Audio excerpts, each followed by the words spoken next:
Another important step in site landscapes is weed control. A lot of people choose to use granular weed control, pre-emergent, post-emergent. I'm throwing all these names out and I know it seems hard to understand what to use. If you go to a retail store, a lot of times you'll see 100 cans of weed and grass killer. A lot of people don't read the labels enough to understand what's it really killing.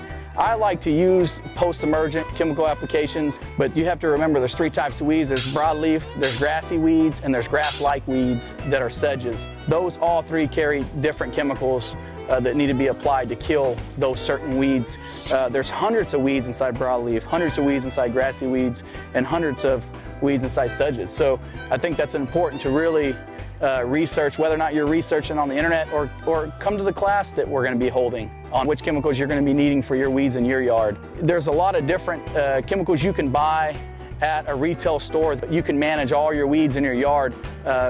Post-emergent, you have to remember, is something you spray after the weed has emerged. And you have to be careful. It has to be the right amount, the right temperature. It has to be the right time of the day. You don't want it to be too hot, and you don't want it to be too wet when you spray this. Post-emergent, just have to be very careful spraying those. Watch for too windy.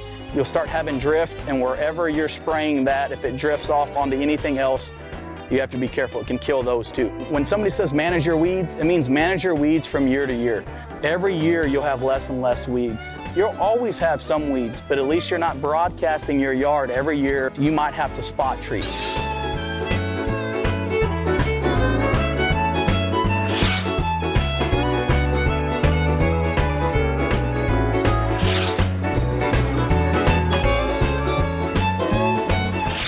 Hello, I'm Anthony with the City of Hutto Parks and Recreation Department. If you'd like to learn more about what we've talked about today, come to downtown Hutto for the Central Texas Home and Garden Show May 9th. I will be a presenter at 12 p.m.